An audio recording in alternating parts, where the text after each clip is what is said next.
আগামী শনিবার থেকে আশা করছি এই ট্রিপে পারফেক্টলি চলবে এবং কোনো শিক্ষার্থী যার শনিবারে পরীক্ষা থাকবে তিনি ক্লাসে আসতে পরীক্ষা আসতে তার কষ্ট হবে না। নারী শিক্ষার্থীদের জন্য জিমনেশিয়াম, যেখানে নারী শিক্ষার্থীরা তাদের যে রেগুলার ফিজিক্যাল এক্সারসাইজ সেটি করতে পারবে। এসি সহ, পড়াশোনা সহ, সামগ্রিক লাইব্রেরি ম্যানেজমেন্ট সহ সবকিছু সুবিধা থাকবে এমন বাসের ব্যবস্থা করছি যেটি চক্রাকারে ঘুরবে। ডাকসু নির্বাচনের পর থেকে আমরা চেষ্টা করছি আমাদের সকল ইশতেহার বাস্তবায়ন করা, একই সাথে ইশতেহারের বাইরেও কাজ করা যায় কিনা সেই চেষ্টাগুলো আমরা অব্যাহত রেখেছিলাম। আমরা ইশতেহারের অংশ ছিল শনিবারে বাস ট্রিপ নিশ্চিত করা। আমরা যখন দেখি গত দীর্ঘ সময় জুড়ে প্রত্যেক শনিবারে কোনো না কোনো ডিপার্টমেন্টে পরীক্ষা দেয়, এখনো আপনি খোঁজ নেবেন প্রত্যেক শনিবারে কোনো না কোনো ডিপার্টমেন্টে পরীক্ষা দেয়, কিন্তু সেই শিক্ষার্থী কেমন করে বিশ্ববিদ্যালয়ের আঙ্গিনায় আসবেন যিনি অনাবাসী শিক্ষার্থী, তার কোনো ব্যবস্থাপনা ইউনিভার্সিটি কর্তৃপক্ষ করেন নাই। যার ফলে বিশেষত নারী শিক্ষার্থীরা বা একই ক্যাম্পাসে আসতে 4-5টা রুট পরিবর্তন করে বা 4-5টা গাড়ি পরিবর্তন করে আসলে আবার এসে পরীক্ষার হলে পরীক্ষা অ্যাটেন্ড করা, এটা বিশাল একটা ট্রমার ব্যাপার।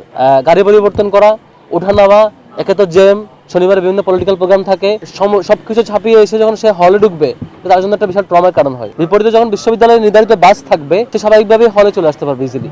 সেই জায়গা থেকে আমরা চেষ্টা করেছিলাম প্রথমে ইউনিভার্সিটি ফান্ড থেকে দেওয়া, ইউনিভার্সিটি কোনোভাবে রাজি হচ্ছিল না। শেষ পর্যন্ত পরিবহন সম্পাদক এবং ডাকসু বিপিজিএস সহ আমাদের পুরো বোর্ডের সামগ্রিক প্রচেষ্টায় আমরা বারবার চেষ্টা করে বাইরে স্পন্সর ম্যানেজ করার চেষ্টা করেছিলাম। সর্বশেষ ইউজিসি থেকে আমরা ফান্ড নিয়ে আসছি, কিন্তু আমরা লক্ষ্য করেছিলাম যে ফান্ড নিয়ে আসার পরও বিশ্ববিদ্যালয়ের ট্রেজারারের পক্ষ থেকে নানা গড়িমসির কারণে আমরা সেটি বাস্তবায়ন করতে পারি নাই। শেষ পর্যন্ত আমাদেরকে আন্দোলনে যেতে হয়েছে এবং ইউনিভার্সিটি প্রশাসন এটা মানতে বাধ্য হয়েছে। আগামী শনিবার থেকে আশা করছি এই ট্রিপে পারফেক্টলি চলবে এবং কোনো শিক্ষার্থী যার শনিবারে পরীক্ষা থাকবে তিনি ক্লাসে আসতে পরীক্ষা আসতে তার কষ্ট হবে না, তিনি ইজিলি বাসে আসতে পারবেন। একই সাথে যেহেতু সেই সময়ে লাইব্রেরি খোলা থাকে, অন্যান্য শিক্ষার্থীরা যারা লাইব্রেরিতে পড়তে আসতে চান সেন্ট্রাল লাইব্রেরি বা আদার লাইব্রেরিগুলোতে, তাদেরও কষ্ট হবে না ইনশাল্লাহ। আমাদের চলমান অনেকগুলো প্রকল্প এখন চলমান আছে যেগুলো ইশতেহারের বাইরে, ইশতেহারে ছিল না। যেমন আমাদের ফিমেল শিক্ষার্থীদের জন্য, নারী শিক্ষার্থীদের জন্য জিমনেশিয়াম, যেখানে নারী শিক্ষার্থীরা তাদের যে রেগুলার ফিজিক্যাল এক্সারসাইজ সেটি করতে পারবে, সেটি আমরা এখনও চালু করতে পারি নাই। আমরা ফান্ড ম্যানেজ করেছি আরও 5-7 মাস আগে, 7 মাস আগে আমরা ফান্ড ম্যানেজ করেছিলাম, 7 মাস না 6 মাস হবে আমাদের নির্বাচনের পরের মাসে আর কি। এই 5-6 মাস আগে ফান্ড ম্যানেজ করা, কাজ শেষ হয়ে যাওয়া, এরপর শুধুমাত্র ছোট মূল্যের একটা ইলেকট্রিক লাইন যেটা মাত্র 50 থেকে 60,000 টাকা খরচ হবে, সেটি এখন লাইন প্রশাসন না লাগানোর কারণে, এটি প্রশাসনের কাজ, সেটি না লাগানোর কারণে এখনো নারী শিক্ষার্থীদের জন্য আমরা জিমনেশিয়াম উদ্বোধন করতে পারিনি। সেটি করলে আগে যেটি হতো যে নির্দিষ্ট একটা শিডিউলে সামান্য একটা পোরশন অফ টাইম নারী শিক্ষার্থীরা গিয়ে ছেলেরা যে জিমনেশিয়ামে প্র্যাকটিস করে সেই জিমনেশিয়ামেই ভিন্ন শিডিউলে তারা ফিজিক্যাল এক্সারসাইজ করতে পারতেন, তাদের শারীরিক ব্যায়াম করতে পারতেন। এখন ফিমেলদের জন্য আলাদা আয়োজন, আলাদা স্পেস করা হয়েছে ডাকসুর উদ্যোগে, ডাকসুর স্পন্সরে। আশা করি সেটি চালু হবে।